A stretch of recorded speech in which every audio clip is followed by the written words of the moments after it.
I was checking instruments when violent pounding shook the door. Through the porthole, I froze. A massive polar bear stood in the blizzard, but wrong. Deep knife wounds slashed across her right shoulder and face, blood staining white fur crimson. Her pregnant belly was enormous. Her legs trembled. I knew this bear. Fanny. 3 weeks ago, she'd been healthy, strong, preparing to den on the ice shelf north of here. Now she stood at my door, bleeding and desperate. Her eyes locked onto mine, not animal awareness, but human-like intelligence. Pleading. Help me. Every instinct screamed danger, wounded predator, enclosed space. But those weren't natural wounds. Someone had done this, and she'd chosen my door. I opened it. Arctic wind howled in. Fanny limped inside and collapsed, her massive body shaking the floor. Blood pooled beneath her. Another contraction racked her body. The birth had begun. She was dying. And if you're already feeling what I felt in that moment, that sick terror mixed with impossible hope, then you need to stay with me. Because what happened next, I still can't fully explain it. Hit that subscribe button. You're going to want to see where this goes. Through the storm, I saw distant lights, moving closer. I grabbed towels, hands shaking. The knife wounds were deep, deliberate. Someone had attacked her, but why? No time. The cub was stuck, halfway emerged, suffocating. Come on, Fanny, push! I pulled with her contractions. The cub slipped free, tiny, perfect, silent. No, not again. I cleared airways, rubbed desperately. Seconds felt like hours. Then, a squeak. Weak, but alive. Fanny couldn't move, too exhausted. I guided the cub to nurse. Her belly contracted again, harder. A second cub. This one emerged faster, but completely limp. Blue-tinged, not breathing. I worked frantically, clearing airways, massaging the tiny chest. Nothing. Fanny raised her massive head with tremendous effort. She began licking the lifeless cub, methodically, persistently, refusing to give up. 30 seconds. A minute. The tiny chest trembled. A gasp. Another.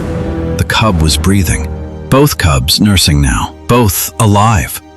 I bandaged Fanny's wounds, clean cuts, too precise for claws or ice. Someone had used a blade. Tried to kill her. That's when I saw it. Tangled in the matted fur near her neck, a small black object.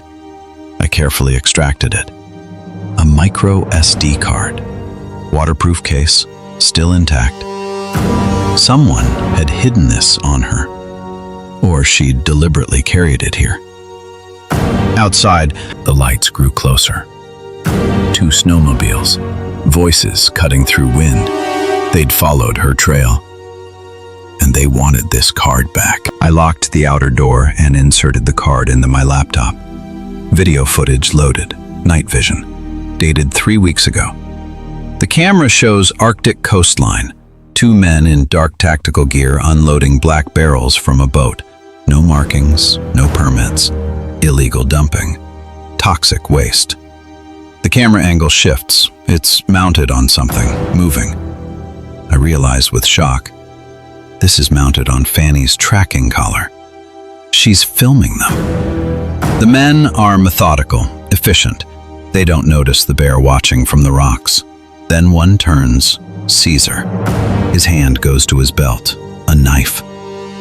Witness! We can't leave a witness! The footage shakes violently. Fanny running, a man chasing, blade flashing. She's slashed across the shoulder, face. She roars, turns to fight, but she's pregnant, too slow. Get the collar! The camera's recording! She plunges into freezing water, swimming, bleeding. The men firing something, tranquilizer darts hitting the water around her. The footage cuts to black.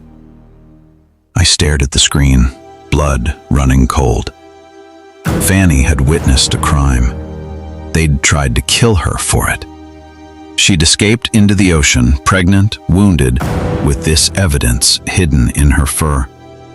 And she'd swum 15 kilometers through freezing water while bleeding to bring it to me. Because 3 years ago, I'd tagged her, treated an infected paw. She remembered the human who helped. Outside, engines cut off, boots on metal steps, pounding on the door. "Arctic Research, open up! We're tracking a dangerous animal." I positioned myself between Fanny and the door, cubs mewling behind her. 2 men in tactical gear pushed inside, faces hard, eyes scanning. "We need that bear. It's injured, dangerous, needs to be put down." "She's stable. Cubs are feeding. She's no threat." The taller one's eyes narrowed. "You don't understand. That animal attacked our research camp. It's contaminated. She's bleeding from knife wounds." I kept my voice steady. "Not claws. Blades." Silence. The shorter man's hand moved toward his belt. "We have authorization to dump toxic waste in protected waters." I held up the SD card. "I've seen the footage. All of it." The tall man's expression went cold. "That's classified material. Hand it over." "Already uploaded," I lied smoothly. "Cloud backup, encrypted. If anything happens to me, it auto-releases to environmental authorities." Not true, but they didn't know that. "You're making a mistake. Our company has lawyers. North Star Environmental, right? The shell company that doesn't exist on any legal registry?" I'd spent the last 10 minutes researching while they approached. "Illegal dumping, attempted murder of protected species, destroying evidence." Fanny growled low, a warning. Her eyes tracked the shorter man's hand near his knife. She understood. This was the battle she'd brought me to. "You have no proof," the tall man said. "I have her." I gestured to Fanny. "Knife wounds match the blade on your belt. She swam 15 kilometers while pregnant and bleeding to bring evidence. That's not animal behavior. That's testimony." The shorter man lunged for the card. Fanny moved faster. 800 pounds of polar bear surged between us. Fanny planted herself in front of me, injured but massive. A roar shook the walls. The men stumbled back. The shorter one's knife clattered to the floor. "She's protecting him," the tall man breathed, deliberately. Cubs squealing behind her.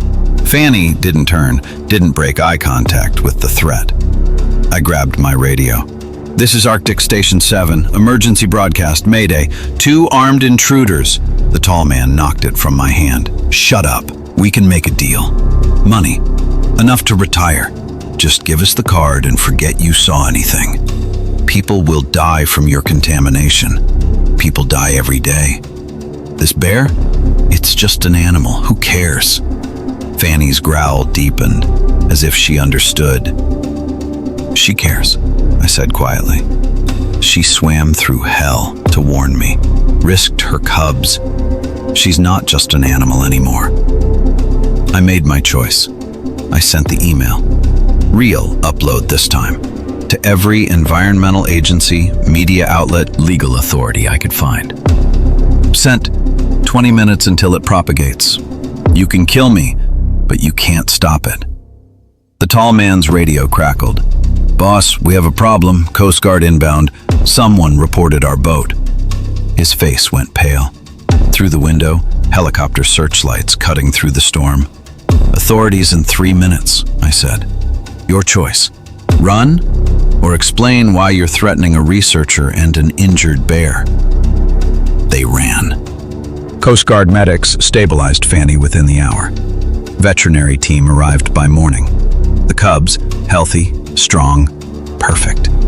Fanny's wounds, serious but survivable with treatment.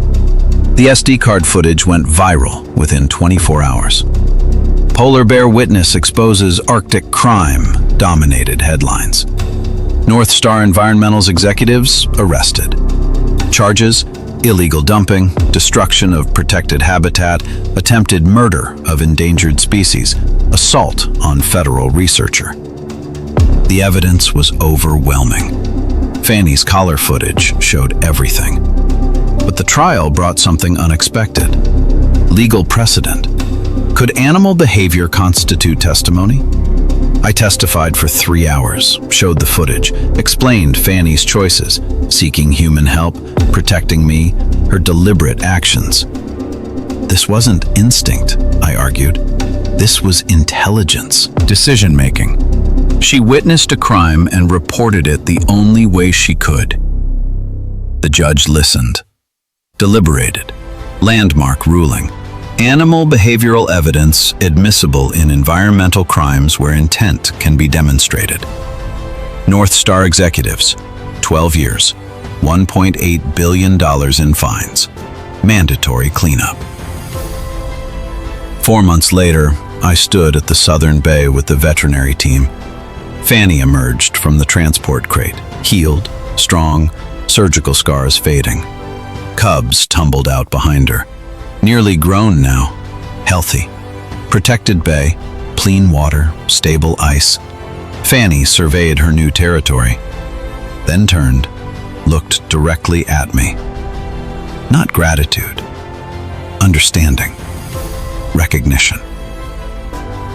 2 witnesses, 2 survivors. She turned to her cubs and disappeared into the Arctic. I thought we'd saved her, but I was wrong. Before I tell you what happened next, I need to know you're still with me. Drop a comment, any comment, just so I know you made it this far. Because what I'm about to share is the hardest part of this entire story. 6 weeks later, my phone rang. Wildlife monitoring service. GPS collar alert. Fanny's signal had stopped moving. Vital signs critical. I took the helicopter immediately. Found her on the ice, lying still. Cubs circling frantically. She wasn't wounded, no injuries. The vet knelt beside her, checked vitals. His expression told me everything. Delayed trauma. The knife wounds damaged muscle tissue near her heart. Scar tissue. It finally gave out. No. She'd survived the attack, the swim, the birth, the recovery.